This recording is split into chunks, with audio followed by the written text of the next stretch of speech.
কেমন আছেন সবাই? আশা করি ভালো আছেন। আজকে আমাদের একটা গুরুত্বপূর্ণ টপিক হচ্ছে মুদ্রাস্ফীতি।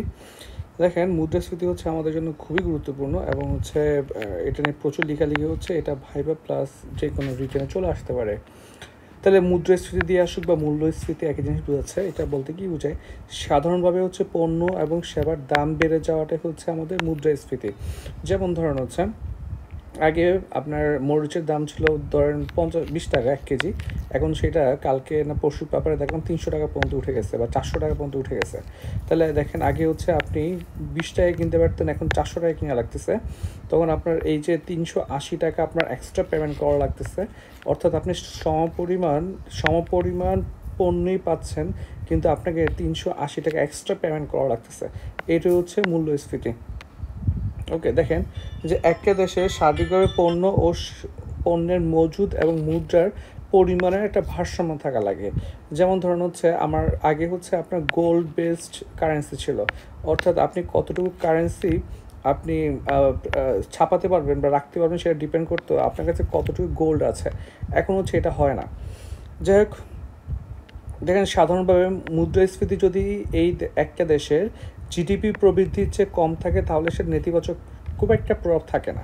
অর্থাৎ জিডিপি প্রবৃদ্ধি ধরেন আপনার 7.5, আপনার মুদ্রাস্ফীতি ধরেন 5, এটা মোটামুটি ম্যানেজেবল। কিন্তু বর্তমানে দেখেন আমাদের এক্সপেক্টেড রেট 6.75 সম্ভবত ইকোনমিক গ্রোথ, আর মুদ্রাস্ফীতি এখন 9.7-এর উপরে। অর্থাৎ দেখেন অনেক বেশি, প্রায় 3%-এর বেশি। তাহলে সেটা অবশ্যই আমাদের জন্য ক্রুশিয়াল। এখন কথা যে মুদ্রাস্ফীতি কি খারাপ কিনা। প্রথমত নিয়ন্ত্রিত মুদ্রাস্ফীতি ভালো। দেখেন যে আপনি একটা পণ্য উৎপাদন করতেছেন, আপনি ধরতেছেন যে আগামী 1 বছর পরে পণ্যের দাম 1 টাকা, মানে আজকে 100 টাকা হলে আগামী 1 বছর পরে 102 টাকা হবে। অর্থাৎ 2 টাকা দাম বাড়বে। এইটা আপনাকে মোটিভেট করবে পণ্য উৎপাদনের জন্য। তাহলে একদম জিরো ইনফ্লেশন ভালো না। তাহলে 1 বা 2% বা মিনিমাম একটা মুদ্রাস্ফীতি থাকা ভালো ইকোনমির জন্য। তাহলে প্রোডাকশন বাড়ে, কনজামশনও বাড়ে। এখন মেইন ইস্যুটা যেটা আসছে যে আবার এক্সট্রিম লেভেলে মুদ্রাস্ফীতি ভালো না। এটা খারাপ দিকগুলো একটু পরে আমরা দেখব। দেখেন, মুদ্রাস্ফীতি যখন অনেক বেড়ে যায় তখন সেটাকে কি স্ট্যাগফ্লেশন বলে। এটা জিম্বাবুয়েতে ছিল, ঠিক না? জিম্বাবুয়েতে আপনার মানে দেখা যাচ্ছে একটা ব্রেড কেনার জন্য সে 1 বস্তা টাকা নিয়ে যাচ্ছে।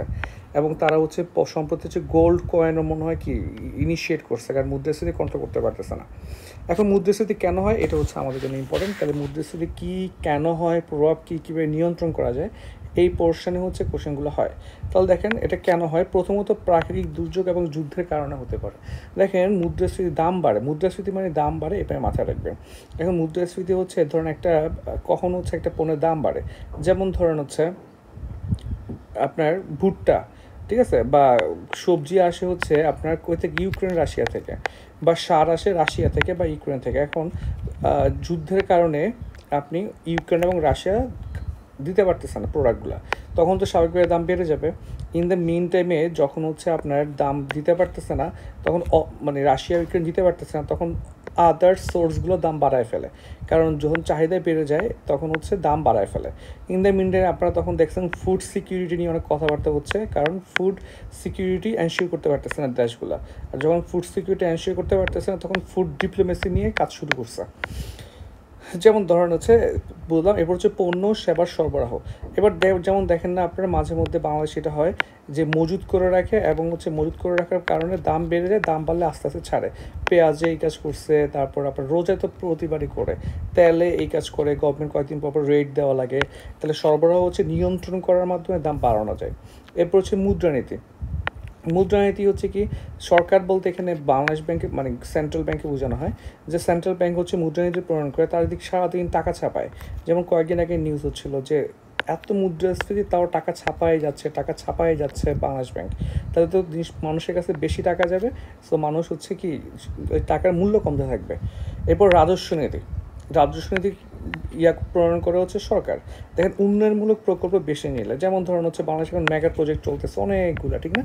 এই যে মেট্রো রেল চলতেছে, এখানে কোটি কোটি হাজার কোটি টাকা ইনভেস্টমেন্ট, থেকে পদ্মা সেতু হাজার কোটি ইনভেস্টমেন্ট, এবার অনেকগুলো প্রজেক্ট চলতেছে, অনেক লোন নিচ্ছি আমরা ধুম করে। ইকোনমিতে প্রচুর মানুষের এমপ্লয়মেন্ট হয়ে গেছে, মানুষের কাছে টাকা বেড়ে গেছে ধুম করে, সবার কাছে অ্যাট এ টাইম অনেক টাকা বাজারে চলে আসছে। এটার কারণে কি হয়, আপনার মুদ্রাস্ফীতি বেড়ে যায়।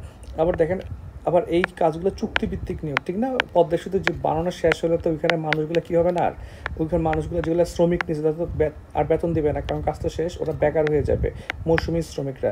কিন্তু ইন দ্য মিন টাইমে হচ্ছে জিনিসপত্রের দামটা বেড়ে যাচ্ছে।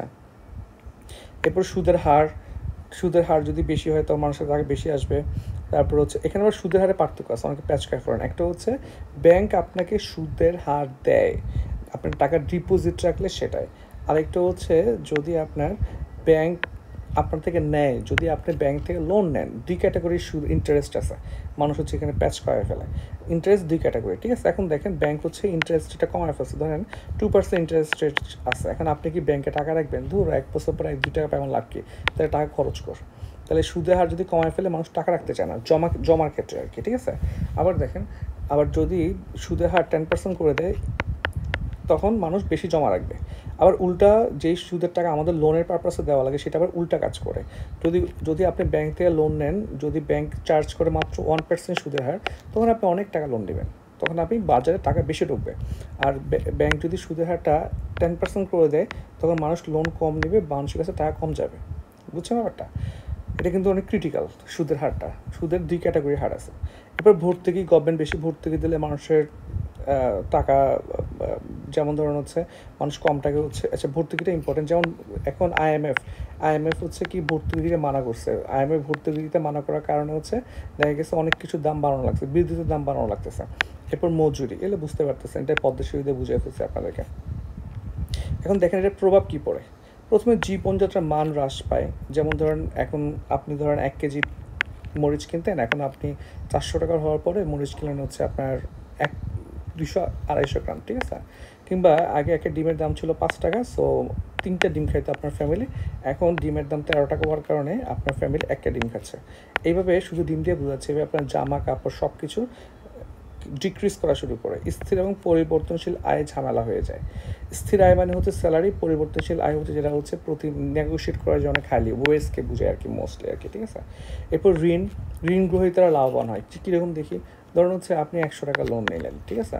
এখন আপনি 1 বছর পরে 105 টাকা দেওয়ার কথা ওকে, তারপর ধুম করে দেখা গেলো আপনি ইনফ্লেশন রেটের কারণে এই 105 টাকার মূল্য কমে হচ্ছে ব্যবহারিক মূল্য আবার দুই ক্যাটাগরি, একটা হচ্ছে আপনার ফেস ভ্যালু, আর একটা হচ্ছে কি আপনার ব্যবহারিক মূল্য হচ্ছে কোনটা, যেটা অ্যাকচুয়াল মূল্য আর কি। এখন দেখেন আপনি ওকে 105 টাকায় দিবেন, কিন্তু মুদ্রাস্ফীতির জন্য ওই 105 টাকা দিয়ে আপনি কিনতে পারতেন একটা শার্ট, কিন্তু মুদ্রাস্ফীতির জন্য এখন আপনি একটা শার্ট কিনতে পারতেছেন না। তাহলে আপনি আক্ষরিক করতে 105 টাকায় ফেরত পাচ্ছেন, কিন্তু ওই 105 টাকার যে ব্যবহারিক মূল্য ছিল সেটা অনেক কমে গেছে।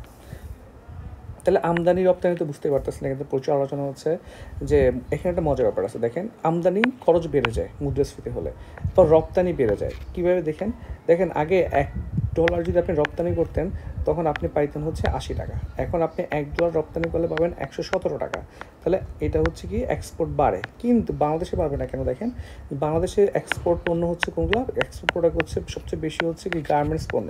আবার এই গার্মেন্টস প্রোডাক্টের মেটেরিয়ালগুলো আমাদের আমদানি করা লাগে, ব্যাপারটা বোঝেন। মেটেরিয়াল যদি বাংলাদেশের প্রোডাকশন হতো তাহলে আপনি এক্সপোর্ট করে আরাম পাইতেন, কিন্তু এখন যেহেতু মেটেরিয়ালগুলো আপনার আমদানি করা লাগে, সেইখানে তো এক্সপোর্ট করে আপনি যা বেশি কামাবেন, আবার এই মেটেরিয়ালগুলো আমদানি করতে তার চেয়ে বেশি আপনার কি চলেই যাচ্ছে, আলটিমেটলি লস হচ্ছে। এরপর হচ্ছে গোপন মজুদ, এটা জানেন, দাম যত বাড়ে গোপন মজুদ তত বাড়ে, আবার দাম বেশি হয়ে গেলে তখন আস্তে আস্তে ছাড়া শুরু করে। এখন দেখেন কীভাবে নিয়ন্ত্রণ করবেন, দেখেন মুদ্রানীতি প্রণয়ন করবেন। কীরকম মুদ্রানীতি প্রণয়ন করবেন? যে দেখেন এই যে মুদ্রানীতির মধ্যে সুদের হারটাও জড়িত, যে সুদের হার কত হবে। যেমন লোনের নীতি সুদ বাড়ায় দিল, তখন মানুষের টাকা লোন কম নেবে। তারপর ডিপোজিট সুদ হার বাড়ায় দিবে 10% টাকা 15% করে দেবে, মানুষ হচ্ছে তখন আর টাকা খরচ না করে ব্যাংকে রাখে আমার টাকা বেড়ে যাবে, তাহলে মানুষের ক্যাশ টাকা কমে যাচ্ছে। এরপর হচ্ছে বন্ড ইউজ করে হচ্ছে মানে বিভিন্ন ধরনের বন্ড ইউজ করে হচ্ছে টাকাগুলো কি ফেরত নিয়ে নেওয়া যায়। তারপর এই যে সরকার হচ্ছে কি, এবার দেখেন রাজস্ব নীতি, অনুৎপাদনশীল খাতে ব্যয় কমানো। যেমন দেখছেন না যে অনেক আপনার হচ্ছে বাজেটে হচ্ছে প্রকল্পের বাজেটে হচ্ছে আপনার কী করতেছে, যে কম টাকা বরাদ্দ রাখতেছে মেগা প্রজেক্টগুলোতে।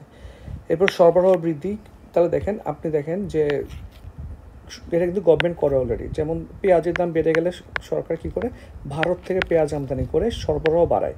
এই সরবরাহ বাড়ানোর কারণে হচ্ছে যখন বেশি সরবরাহ বাড়ে, এটা মাথায় রাখবেন যে সরবরাহ বাড়লে হচ্ছে আপনার দাম কমে।